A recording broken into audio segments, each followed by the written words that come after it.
Alright, next question short answer question है, 3 marks वाला। The power of a lens is +4 dioptre. एक lens की power दे रखी है, पावर कितनी दे रखी है भाई? +4 डायोप्टर। तो इतने से क्या समझे हम भाई? पावर पॉजिटिव में दी है, पावर पॉजिटिव में है, इसका मतलब फोकल पावर क्या होती है? 1/4 फोकल लेंथ। तो अगर पावर पॉजिटिव में आ रही है, इसका मतलब फोकल लेंथ भी कैसी रही होगी? पॉजिटिव। ठीक है, पॉजिटिव फोकल लेंथ किसकी होती है? कन्वेक्स लेंस की। भाई देखो, ये वाला लेंस जो होता है कन्वेक्स लेंस, इसकी फोकल लेंथ क्या होती है? पॉजिटिव। तो फिर इसका मतलब ये जो लेंस है, ये कौन सा लेंस है भाई? Convex lens. पहली बात तो हमें ये फिगर आउट करनी होती है, पावर देखते ही हमने क्या फिगर आउट कर लिया भाई? कौन सा लेंस है? Convex lens. ठीक है, कह रहा है find the focal length of this lens. भाई फोकल लेंथ इक्वल टू क्या होता है? 1/, पावर, तो यानी 1/4। 1/4 कितना हुआ? 0.25 मीटर, यानी फोकल लेंथ है 25 सेंटीमीटर। 25 सेंटीमीटर फोकल लेंथ है, और ये फोकल लेंथ भी कैसी होगी? पॉजिटिव। पॉजिटिव होगी क्योंकि पावर भी कैसी है? पॉजिटिव है। ओके, हमको जैसे ही क्वेश्चन ना पावर देता है, हम तुरंत उसकी क्या निकाल सकते हैं? Focal length. अब फोकल लेंथ निकल गई और कह रहा है द ऑब्जेक्ट इज प्लेस्ड, थोड़ा सा बड़ा करते हैं इसे, the object is placed at distance of 50 centimetre from the optical centre. Object कहां रखा हुआ है? 50 centimetre from the optical centre रखा हुआ है। तो फिर इसका मतलब जो ऑब्जेक्ट डिस्टेंस है दैट इज -50, और फोकल लेंथ कितनी है? +25। ये आपने निकाल ली। तो आप अब थिन लेंस फॉर्मूला लगा सकते हैं, 1/v - 1/u इक्वल टू क्या होता है? 1/f। Therefore 1/25 equal to 1/v - 1/u की जगह क्या पुट कर देंगे हम लोग? -50। तो ये -50, देयरफॉर 1/v इक्वल टू 1/25। ये प्लस हो गया, इधर आगे माइनस हो जाएगा, तो -1/50। आंसर क्या हो जाएगा भाई?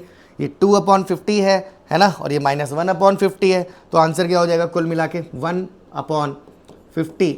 देयरफॉर v इक्वल टू कितना आ रहा है? 50 सेंटीमीटर, बट ये पॉजिटिव में आ रहा है ना। तो इससे क्या मतलब? अच्छा, ये तो आंसर निकल गया। चलो, an object is placed here from the optical, state the nature, magnification end of the image formed. Okay, magnification क्या है? तो मैग्निफिकेशन इक्वल टू क्या होता है? v डिवाइडेड बाई u, और v कितना निकल के आया अपना? 50 है ना। v कितना निकल के आया भाई? 50। और ऑब्जेक्ट डिस्टेंस क्या है? ऑब्जेक्ट डिस्टेंस हमारा है -50। तो फिर मैग्निफिकेशन कैसा निकल के आया? -1। अगर मैग्निफिकेशन -1 है तो ये माइनस साइन इंडिकेट कर रहा है इमेज कैसी होगी? Real and inverted. तो हमको नेचर ऑफ द इमेज तो पता चल गया, नेचर ऑफ द इमेज कैसा है? Real and inverted. Okay, and आपसे कह रहा है state the nature and magnification, magnification भी मिल गया। अच्छा, मैग्निफिकेशन की वैल्यू, मॉड ऑफ मैग्निफिकेशन कितना निकल के आ रहा है? 1। इसका मतलब size of image, size of image, height of image ही लिख देते हैं, इसका मतलब height of image equal to क्या हुआ? Height of object. तभी तो मैग्निफिकेशन कितना निकल के आ रहा है? 1।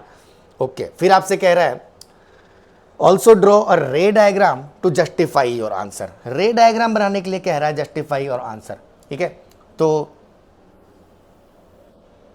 कोशिश करते हैं रे डायग्राम बनाने की। देखिए क्या क्या क्या था सीन। वो कह रहा है